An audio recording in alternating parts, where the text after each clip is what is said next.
bookstore. Good evening. Welcome once again to Branco Broadcast. My name is Bob Branco. Tonight we're very pleased to have with us Stephen Theberge, author of a new book called The Medshi Message. And I think if you don't know what that means and you're not familiar with the book, Steve will be more than happy to explain it to you. Welcome, Steve. Well, thanks, Bob, and thanks all loyal callers. I just want a brief history. I started Perkins in 1968 when I was 5 years old. I was in a experimental mainstream programming for 1 year, so I had to stay back, and I went to upper school 76, 77, graduated Perkins in 1982. When I went to Rhode Island College in 1987, I had my hand in my own business, trying with screen readers. I've done consulting, computer jobs. Right now I'm working for the MBTA as an ADA compliance tester. And about my book, I was always interested in writing. I think most writers will tell you that. They've always wanted to write. It just was in their blood. I did a couple sci-fi story at Perkins. I worked on it in college. I wrote another sci-fi story, but I thought they were a little too short. I was going to just do a straight autobiography, and I'm sure that would have been fine, but I kind of wanted to spice it up a little bit. That fiction, fact, all mixed up. And so a lot of the book is stuff that happened at Perkins. If you went to Perkins, a lot of you I know are a little older than me, but you'll recognize a lot of things that happened. There is a dark side to the book as far as people, the bullies, but there's also positive messages in there, so it's not all dark. It's I tried to be creative. I hope people enjoy it. I know it's accessible. The formats you can get Converter if you do, like Kindle books are accessible, and I will be trying to get that on Audible and Bard at some point. It's just been a week since it's been out, so I guess that's about it. I guess I'll open it up for questions.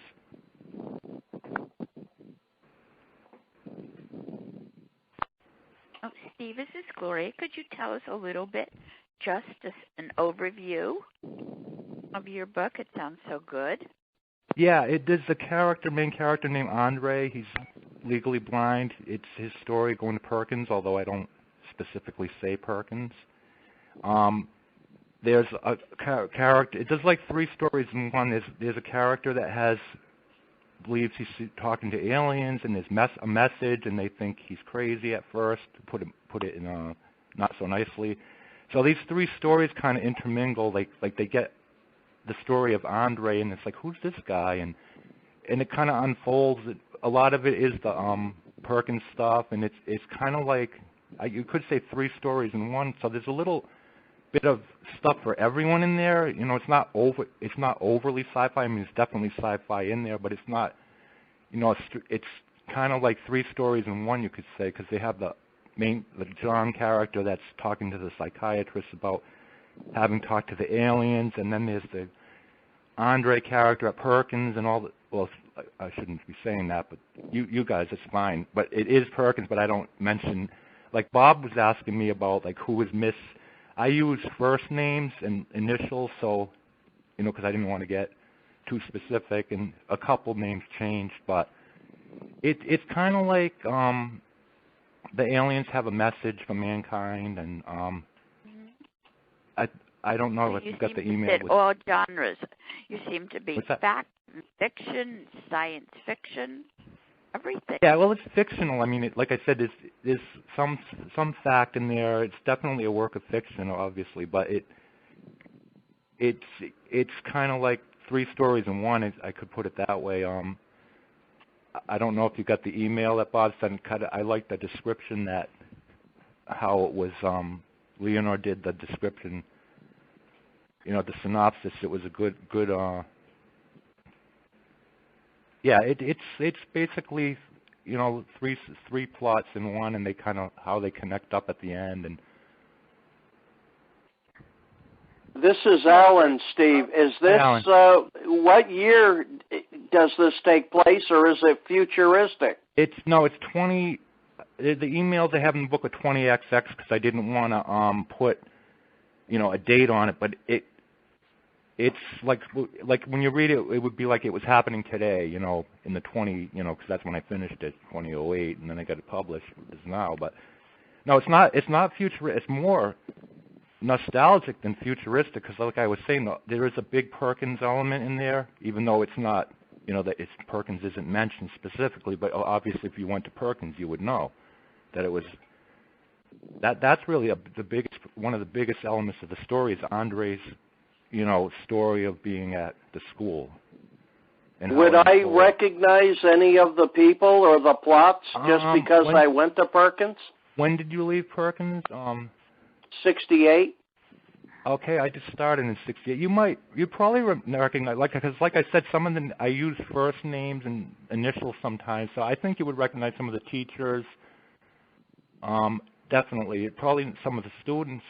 People I met, Andre met, was you probably wouldn't, because if you left in 68 and I started, so yeah. I'm kind of curious, Steve, but who was Mrs. D? Mrs. Dudley. So I don't know if you knew her. She was in an Agnes. No, I wasn't in an Agnes. Could you explain what Menchie, which I know that was Leonore's creativeness there, and maybe David's creativeness that led to that title. But what originated that those two half words to be combined? What are the initial characteristics or characterizations of those two terms? Okay, that's a great question.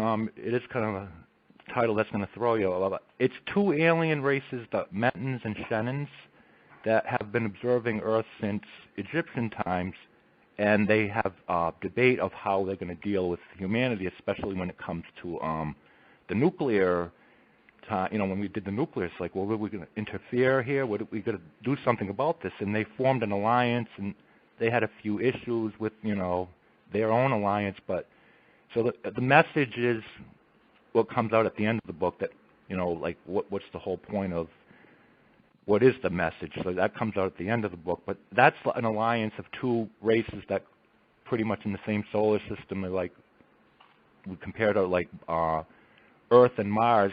They had their co-development, so they kind of knew they weren't alone in the universe. And they start observing Earth, and they start trying to figure out how they're going to help us or interact with us, how they're going to observe us. And that kind of unfolds with the John character and Andre, how is he related. So it's, like I said, three plots in one, and they, kind of weave together as the book goes along. Yeah, this is Leonore. I'd like to first say about since I'm Steve's editor. He came up with the names of the races, the Metans and the Schegnans, Schegnans, Metans and Schegnans. So we just combined the two first syllables there. So it's Metshe, more like Metshe, message. Yeah, so I think it's an intriguing title. I really like it, and Steve, you might. I'd like to mention, too, to everybody that everybody likes the cover. You sent the cover around to a lot of people and got a whole lot of likes on it. In the book, there's this, it actually occurs pretty soon in the book. There's something about an alien bean plant, kind of a bean plant-like thing.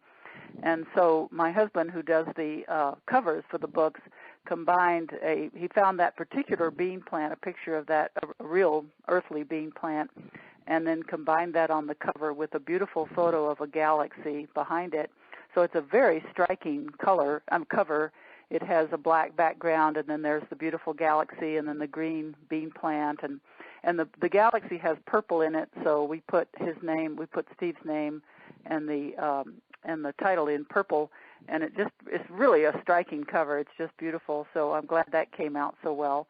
But what he was talking about, the three plots, I would say those consist of the two psychiatrists at the beginning, Dr. DeRabla and what's the other one's name? Aguirre. Marilyn. Yeah, and so it starts out with them because they've gotten to know something about some other people that have been contacted by the aliens. So it's their story, their interaction and how they talk to John, this other character who has been very directly contacted, more directly contacted by the aliens. And then the bulk of the book is Andre's story at Perkins, even though, as Steve says, he doesn't name the school, but anybody who went there would recognize it, I'm sure, immediately.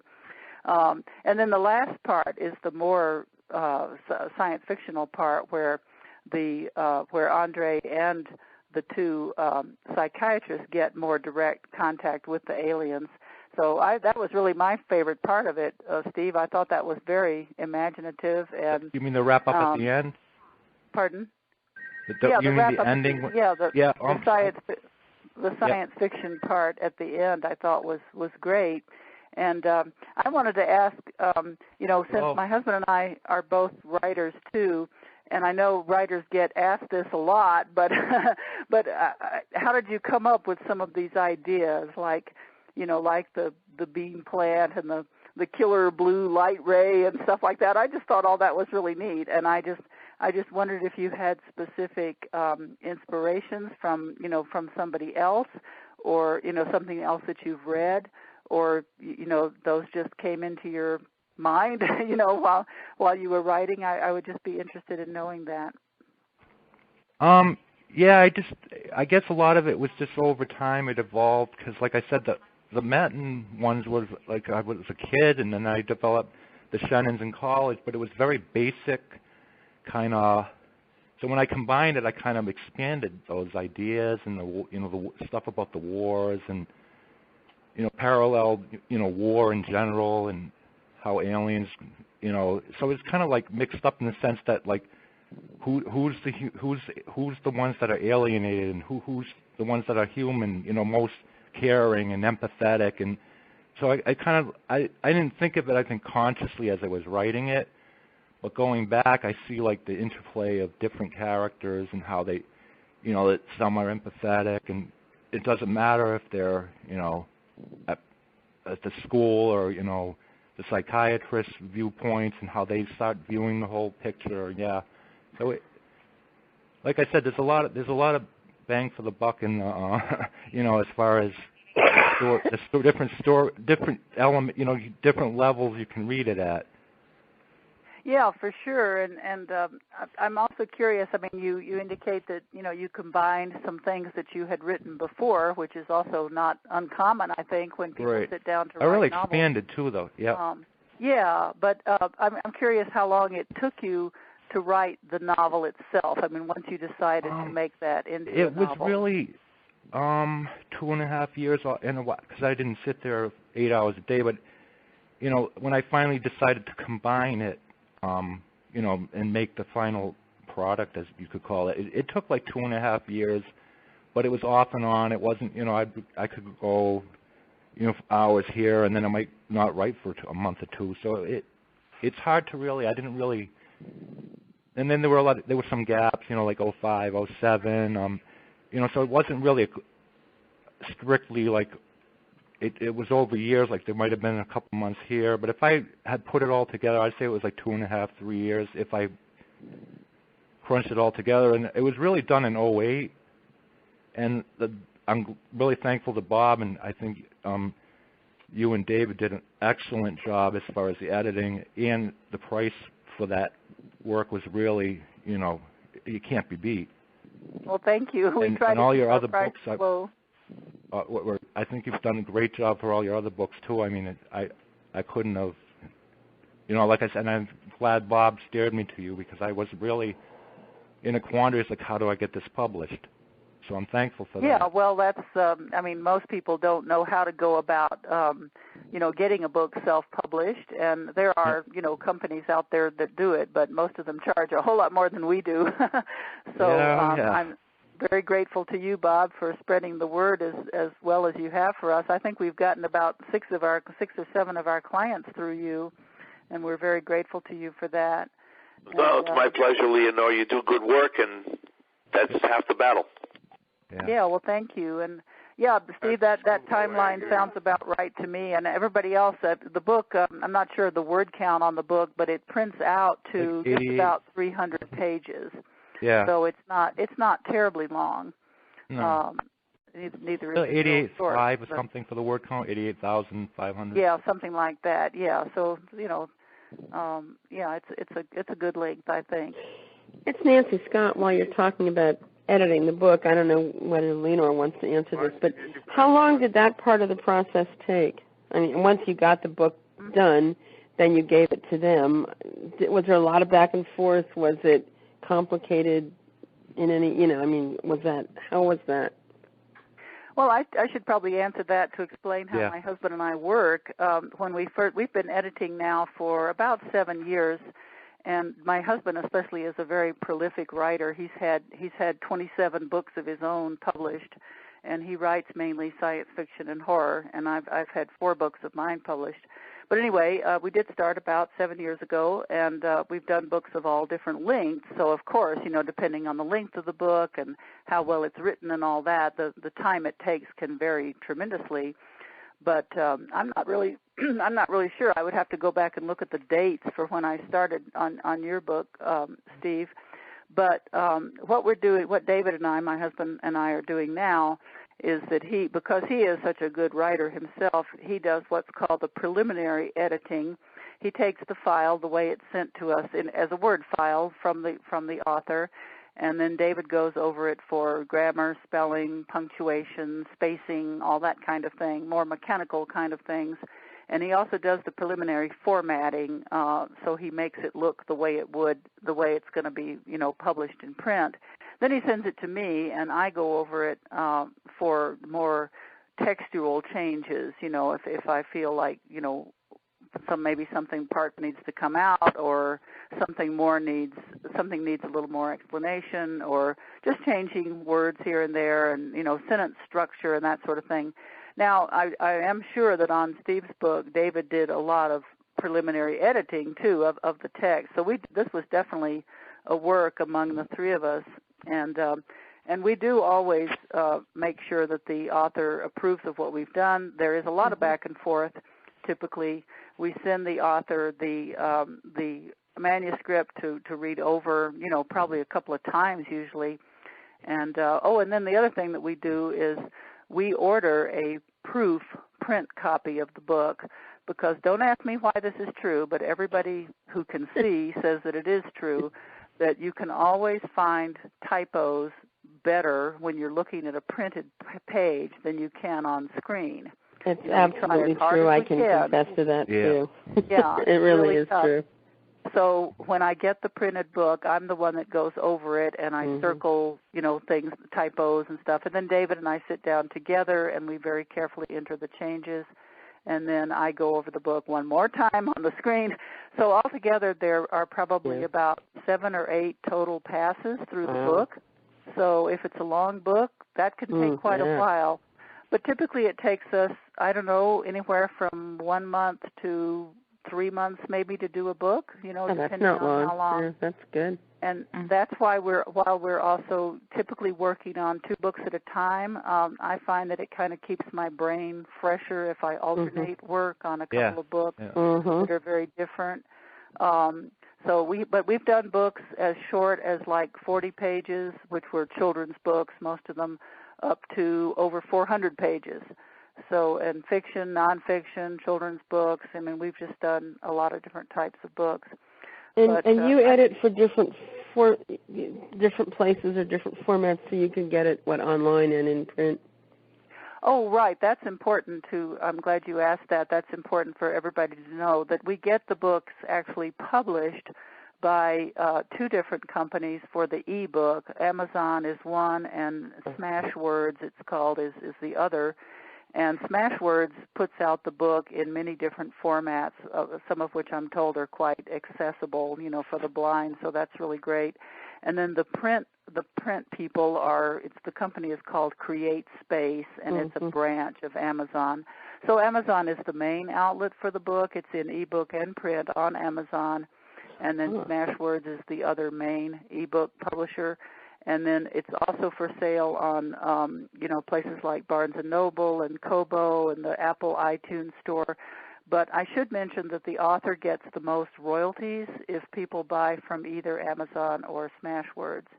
so that's why we really push those, so people will go there first to buy the book. But it's quite inexpensive. I think it's like, what do we give it the price? We get like $3.99, I think, for the ebook, and $13.50 on the $13.50 for the paperback. I want to get back to Steve here. I got two questions for him. Steve, first of all, have you thought of a source yet for audio? Yeah, I'm going to be looking at calling Kim Charleston, probably checking out Audible, and probably Bookshare, because we were talking about, I had called the Alumni Radio about the Kindle and how accessible the stuff was, and it's pretty, according to them, it's pretty accessible. They have a program you can convert to like Word and stuff, but anyway, I'm definitely moving in that direction. Like I said, it's only been a week since it's come out, so I'm definitely going to be looking at all those alternative ways to have people able to read it. It might take a little while, but especially the Bard, I understand that can take a while. So. Bookshare shouldn't take too long, should it? If you just scan a book, if you have a scanned. Bard actually has somebody read the book. Right, I understand. The Audible wouldn't take as long, and I don't know how Bookshare does. Well, Kim has staff members too at her studio that they're recording. Steve, I got a question for you. Sure. This is Karen. What inspired you to write the book? Like I said, I think most writers will say I've always wanted to write. I've always enjoyed when I was a kid, mostly essays and short stories, and I kind of just decided one day, well, probably not in one day, but over time, I said I'd like to just combine it, because it's like, I can do the autobiography, and I can do the sci-fi, and like I said, they were too short. I mean, that would have been fine, 2 short stories, but like I said, one day I decided, let's just combine these stories and see where it goes. And you definitely have to want to write. It's not something and someone can make you do it. It's just like, I want to do this. Yeah. And like just want to make an observation, put a little bit of humor into this in a way. But if I was running Perkins, and if I had the knowledge that I have about the fact that 3 of Leonore's clients wrote about Perkins, I think I might be flattered. Yeah, I'm sure. Although, like I said, I didn't want to mention. I'm sorry. Go ahead. Go ahead, Gloria. Congratulations for the Thank you. effort and putting forth this, and for hoping that you have the best. So we'll open a bottle of champagne in your honor. So thanks. Yes. Thanks are great. Thank you. It's lots of artistic people don't do what their dream is, and you have your dream. Well, thank you. I appreciate that. We'll keep going and keep doing it. And now, well, I do have to say, it's early, but like I said, this book went up to 2008. So if I was going to do the second book, which I don't know when that would come out, probably not for a while. There'd be a lot of things, but that's like way in the future right now. Okay, what's a new thing? Enda. You're looking forward to it. I have a question. Sure, go ahead. Sorry. I just want my name is Bodine, and I went to Perkins. Hi, I've heard you on this. Yep. I went to Perkins back in the 60s. My question to you is, did you read the Harry Potter books, and did any of your creativity come from there, since you mentioned science fiction? I hate to admit it, but I'd never read Harry Potter. I just haven't either had the time. Most of my inspiration as far as the sci-fi part came from reading the classic sci-fi writers like Arthur C. Clarke and Isaac Asimov, Robert, the more classic. Robert Heinlein and people like that. Okay. Yeah, like more the considered classic sci-fi writers, because I've loved sci-fi since I was like a little kid. So as far as that goes, it was more basic. And then I tried to, I didn't want it to be like a straight sci-fi story either. So I just kind of like tried to be creative, and hopefully people see that. Cool. It certainly worked. Anybody else? Steve, it's Joni Leonard. Joni, yep. I just feel so honored to know you, and thanks. I think that writing is just so fantastic, and that the fact that you have created something is so fantastic. And you're a very modest person. You're very, really, really sound like a good guy. And I want to thank you. Well, thank you. Thank you for being my friend. And, you're welcome.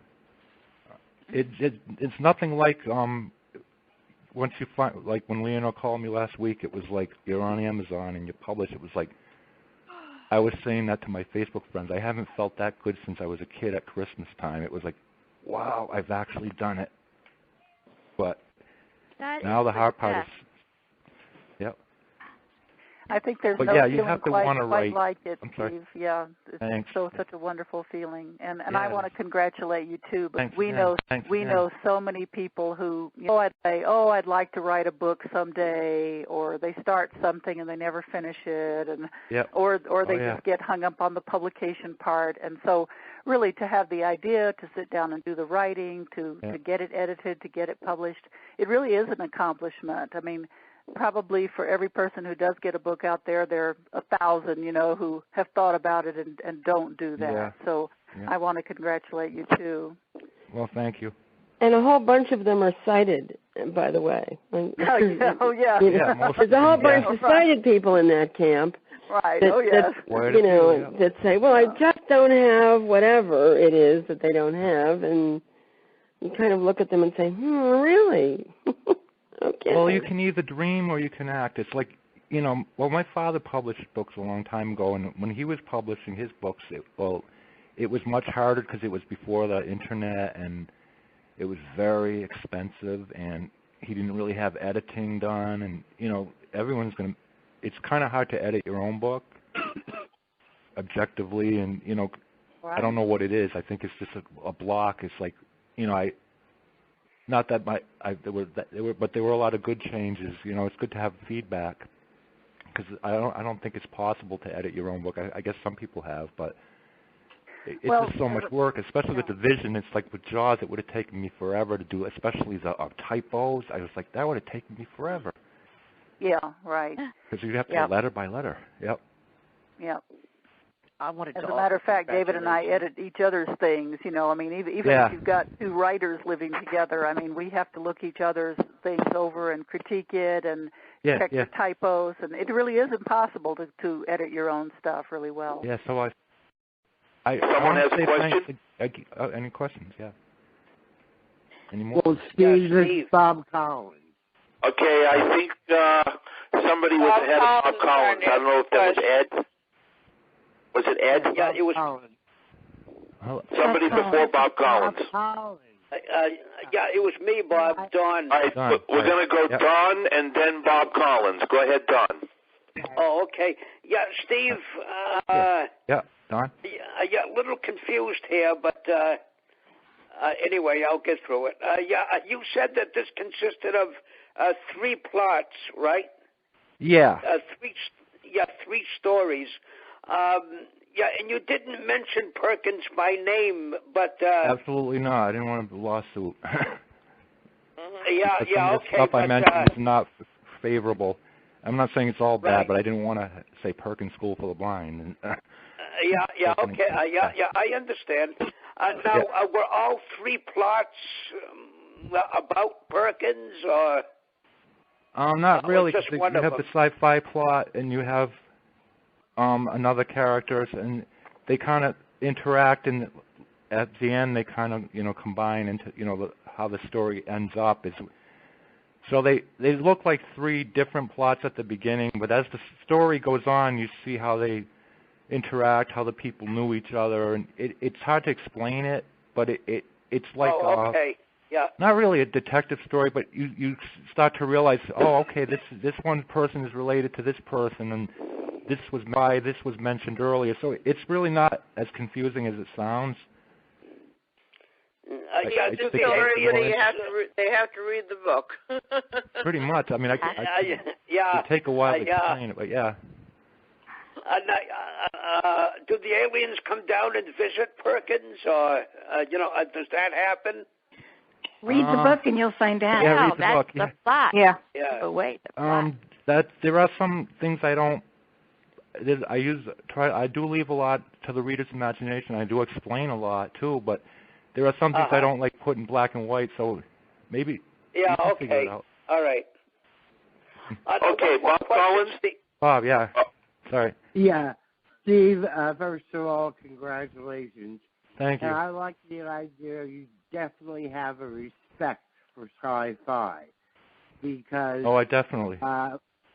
Well, yeah, but I don't have to tell you, it's been given the short shift for years in books and movies. And to me, the alien plot is reminiscent of what is now a classic sci-fi movie, The Day the Earth Stood Still. Oh, that was a classic, all right. Oh, yeah.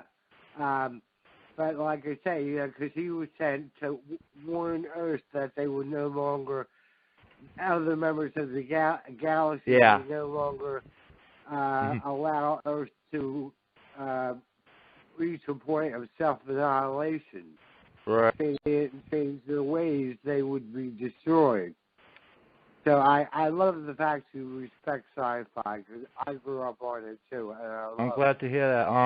I don't want to spoil my book, but this isn't quite The Day the Earth Stood Still. The aliens, I think, in my book, I definitely have those concerns, but they're not as militaristic. It's like we're going to destroy you, but they want to. Right. But I love that. Was a great movie.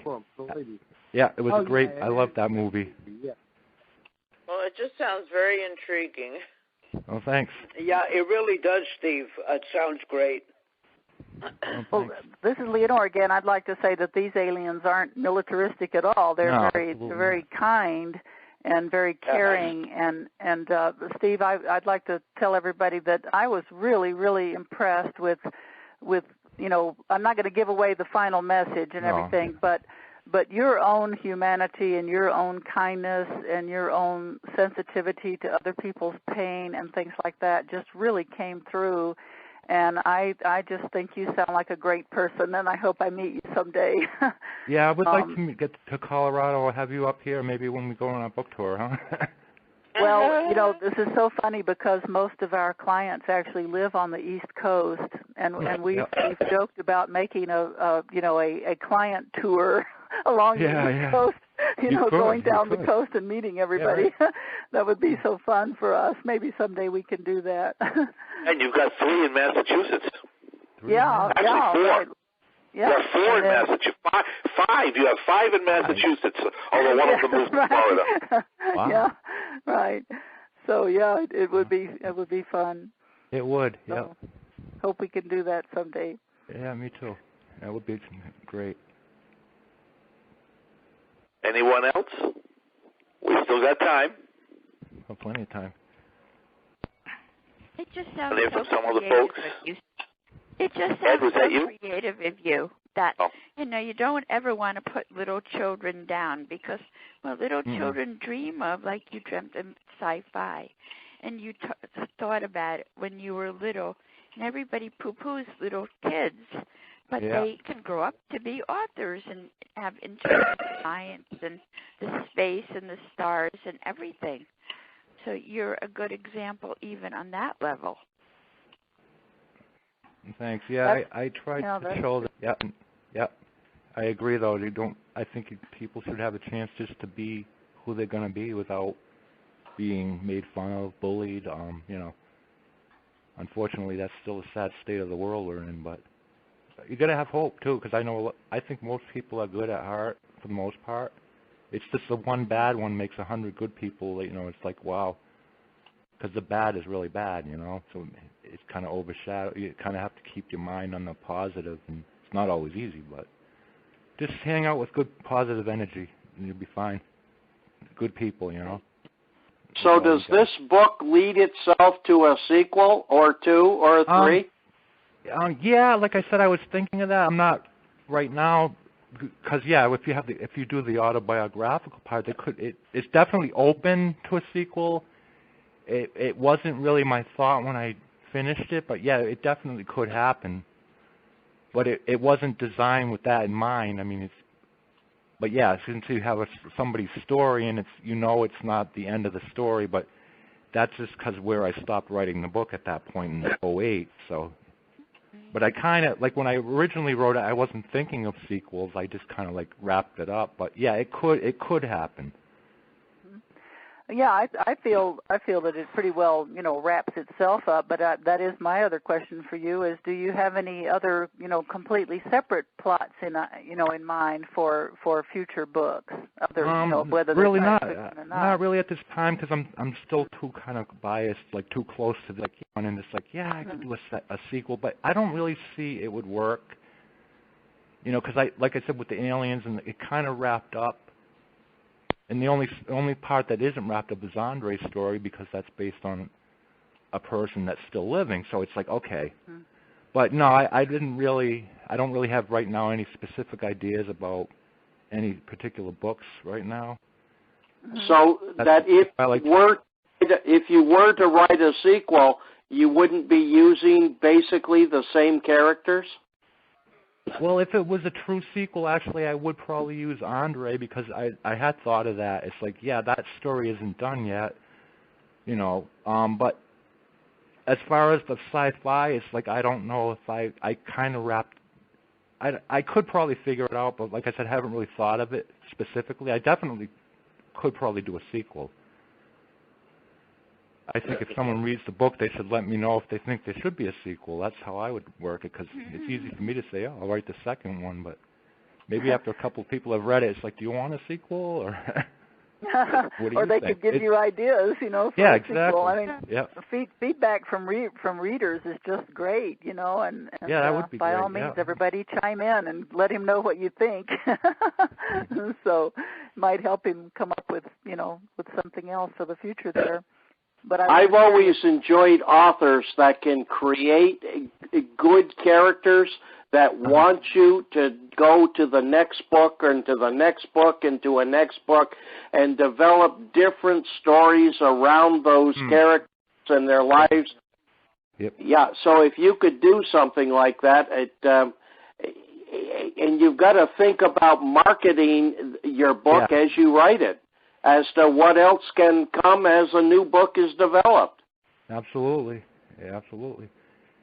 I just can't imagine writing, like, some of these writers are so prolific. It's like 200 books over a lifetime. I can't.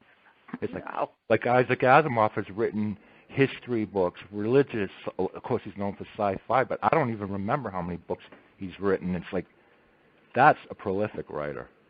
Well, I applaud you for doing it, because I don't think I could do it. I'm more in tune to writing for university levels and courses. I couldn't do what you've done. So. Well, I don't think I could write a textbook, so I guess we're even on that one. I love good textbooks, but I really admire like all that work. I can't even imagine tackling a project like that with a textbook. Well, see, everybody's got a different talent. Yep, that's for sure. Any questions? More comments, questions? I was just going to say the sad thing about textbooks too is that actually most of the authors don't make a whole lot of money from it. It's relatively low-paid work. Our son had a lot of science education, and he said one of his biology professors said that writing a big long biology textbook was the worst mistake he ever made in terms of time spent versus the money that he got for it. That's why you love to make it as a required reading for your course. Right. Like I know the book, right. but it's good if you can have that stand out. Yep. Yeah, but the marketing of a self-published book, which is definitely up to the author and the author's friends and family, and so I hope that all of you will read the book and help spread the word, because that's of course what Steve needs. And the dirty little secret, though, of traditional publishing is that the publishers themselves don't really do very much usually to promote a book unless they think the author is going to be a bestseller or already is a best-selling author. And most of the marketing is up to the author. So it's tough, but it can be done, and you just have to keep your ear to the ground for possibilities and hope that people will help you market it. Well, I think so how do you suggest that we help? is there any way that you suggest that we could help Steve? Very Barnes and Noble. Well, no, it won't be. I should make that absolutely clear. The book will not be on the shelf. It will not be in physical bookstores unless he can manage to get some small independent bookstore interested in carrying it. Yep. So it will be for sale on. I mean, it is for sale online.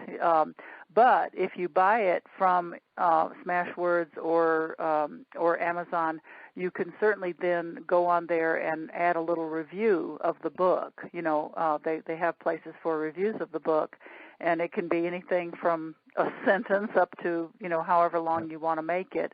I myself, if I'm looking at a book and I'm considering buying it, I like short reviews, you know, at the most a paragraph or two about the book. But if you've got something really favorable to say about it, that can certainly go on the buying sites there. And then, you know, you rate it with stars up to, I think it's 5 stars is the highest. Yeah, for the rating. And that I think that can help. That really can. And then, of course, just telling other people about it, you know, with email and Facebook and Twitter and whatever it is that you use. Sure. That's a great advantage of social media and just the totally online stuff because, like I said, my dad had, you know, it was in the 70s. It was all mail and trying to. You didn't really know your audience. Like, you had to just wing it and say, I'm going to get a mailing list, send it to libraries, bookstores, and everyone. And when he was publishing books, I don't know how many, he said like 1,000 books are coming out every week or 800. And that was a lot, and now it's probably even more. Oh, it's probably like 1 million. Yeah. Oh, it's just incredible. I mean, Smashwords alone, when we go to publish the book, when David sends the manuscript in, we can watch it on the screen. It says, you are number 7 in the queue or something. And then it's literally like another book is being published every minute, you know. Wow. And then it suddenly says, you know, your book is now published. It's really, really fun to watch it. But that means that they're publishing, you know, at least a book a minute or something. And that's just one company. You know, it's really amazing. Yeah. Leonora, could he do something on Facebook or could he do a blog? Would that help? Sure, Steve. I don't know what you have already. Well, on Facebook, I did a lot of. I've done that with a lot of the, you know, like putting the website that you put up, and I'm just gonna have to do more of that. You know, like putting on public. You know, as right now I'm just had my friends and family react, but yeah, you can Facebook. You can definitely like just put the link to the book website and. Yeah, to the website, right? That website is your number one marketing tool because when people go to that, I don't know how many of you have done that, but that is my husband and I give all of our clients free websites, book-related websites. Their web page is actually hosted on David's website, but it includes the photograph of the book cover. It includes the photograph of the author, if the author, you know, sends us one. Not all of them do. And then something about the book. It gives all the buying links, which, you know, the author can just, the buyer just clicks on the link and it goes right to the buying site of choice. And then now Amazon has added this really cool thing. It's a larger picture of the cover, and then down at the bottom of that picture there's a thing that says preview, and you click on that and it shows you 20%, the first 20% of the text. So you can, you know, read before you buy there, read a whole 20% of the book. Yeah, I like that because I went through how far 20% of my book would have been. I was like, oh, that's an interesting place to leave off. Yeah, it's a fair amount, really. And if it doesn't catch them then, it never will, right? I mean, 20%. Oh, yeah, I think it's a very generous sample, actually. Yeah, I do too. And everybody, all my other blind clients who have looked at that say it's very accessible, and it's really a cool thing that Amazon has done. So, well, Steve, why don't you tell everyone where you can get the book? Well, if you want the link to the website, I can do that. It's by all means. It's www.dvorkin.com/STEPHEN, that's my first name, and then THEBERGE. And that's the easiest way. It links you up, and Like I said, also I'm going to be looking at Audible and Bard and I guess Bookshare, but that might take a little while. Yeah, those are the three most popular venues for a blind person. And when you talk to Perkins, go to the Library Without Walls. They would perhaps put you on as an author and allow you to make a presentation there. Yeah, that would be great. Yeah, I got to talk to them about that, the next couple of days. And what about going on WBZ with Jordan Rich? Well, it's a possibility. I can always, send stuff out about my book, like press releases, or that's not a bad idea, like radio stations. And Jordan Rich is very good about taking authors. He took Jay and he took me. Oh, really? Oh, wow. That's good to know. Well, he's a voracious reader himself, and he loves to talk about books and have authors on. So I probably should send some print books to like targeted people like that would probably be a great idea. Like I'll be ordering some next month for the print copies and for someone's autograph. Steve, I live in New York. Don and Gloria. Go ahead, Don. All right. Okay. One more question, Steve. Sure. Let me try this question. Go ahead. Was Andre, was he representative of someone you knew back at school? Absolutely. That's all I'm going to say. Okay. Can I give you a little hint? So. Can I give you a hint? Yes. I don't use last names, except for the fictional. I think I used one real name. I goofed, but it wasn't at Perkins. But generally, I use first. That was James Wan. But anyway, generally I use the first name, like John, and then I use last initials. Like there's a lot of John, so there's a John G. Andre, I will say this is the name has been changed to protect the guilty. It's a real person, but that's the only real name that was changed. But other names, it's like John, David. They were real people, but I didn't use last names. Except for the doctor. The two psychiatrists are fictional, so I use first, last name.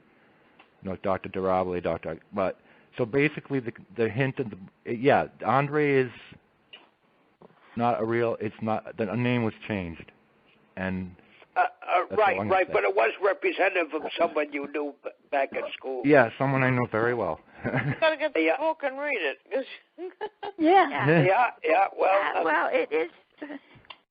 Okay, Gloria, you're next. Oh, thank you.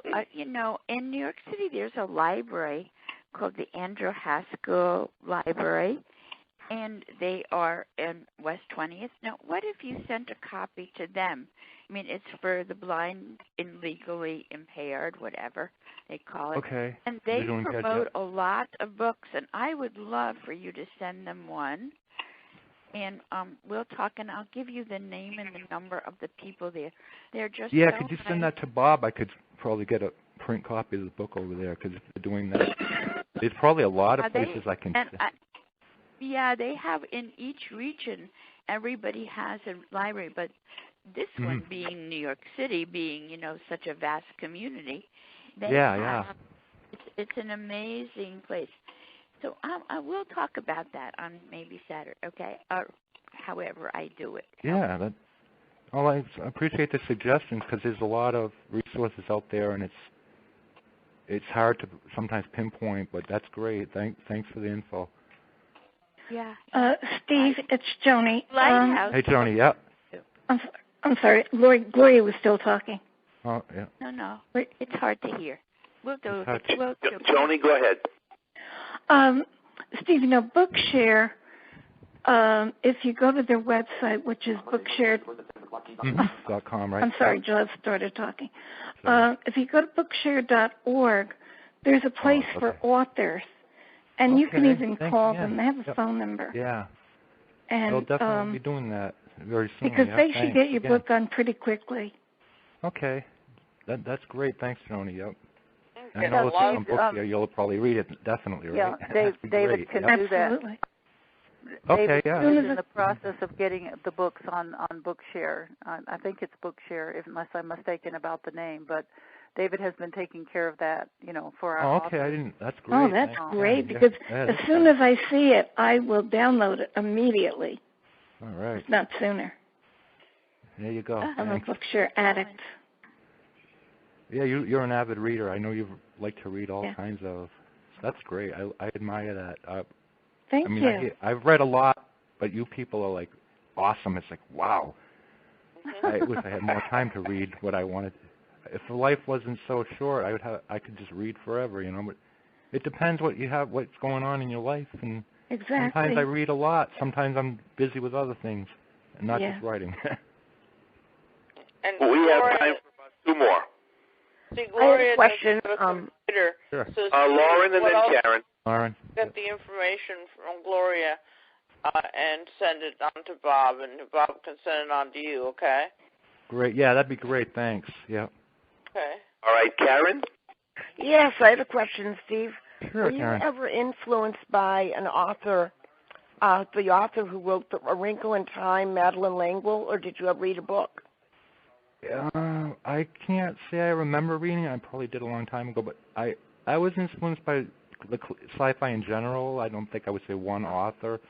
Actually, before I started really writing in like 2005, I kind of brushed up on some basic sci-fi authors just to see the techniques and kind of just to give me direction as far as not just winging it. It's good to have examples of.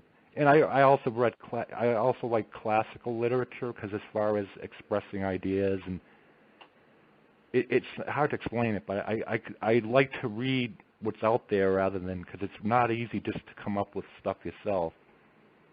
But I like I did a variety of different books. Just all my life, just in general, I like eclectic. I guess I could say I am as far as my reading. Although, of course, sci-fi is my favorite, but I will read almost anything within reason. I like an open mind about what I read, because it makes you a better writer. I think it's almost impossible to be a writer without having something to back you up. Yeah, that's true. I agree. Yeah, that's true.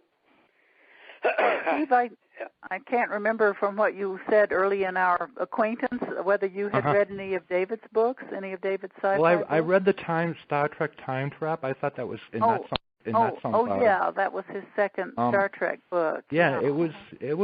I don't want to say cute, but I guess it was. But it was very well done because I'm a Trekkie, not like some people, but I do love Star Trek, and I mean I don't know what it is. Too, Steve. I mean, the repeats come on. I'm watching, and I still enjoy them. I don't know why. I don't know all the lines like some of those Trekkie conventions. They're reciting them. It's like I don't think I can do that. Yeah.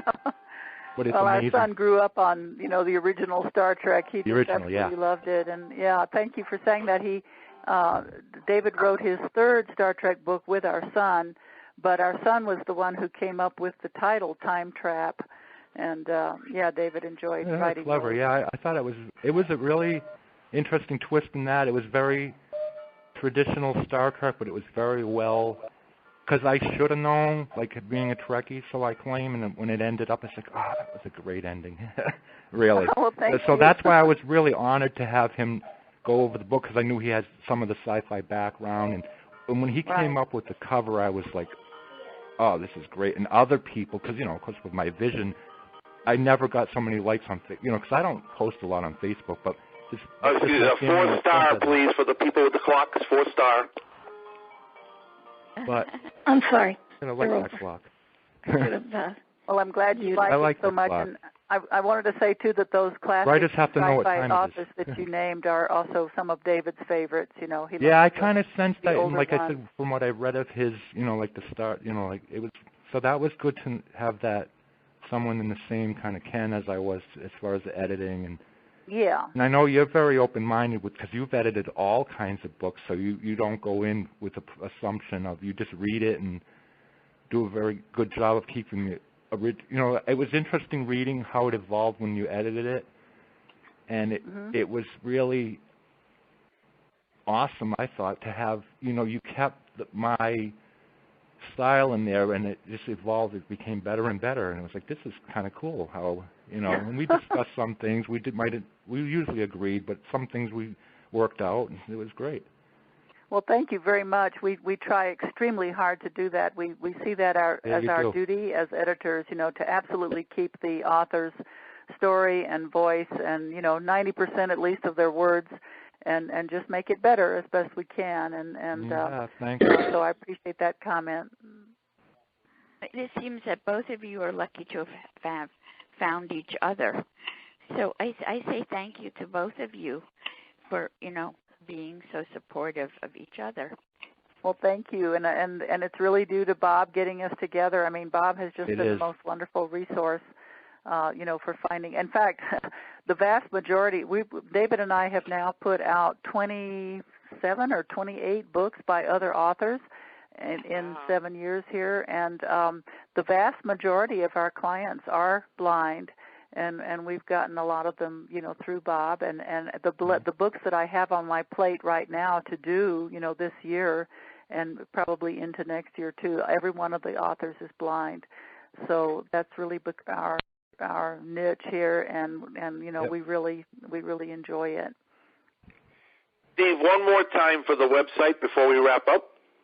Okay, www.Dvorkin, that's DVORKIN.com/STEPHEN, that's Stephen with the PH, THEBERGE, that's no space after the slash, it's my first and last name. And for those of you who want to purchase the book, once you get on the site and find out about all the resources, the name of the book is Dementia Message. The Dementia. Yeah. MENCHE? No, METCHE.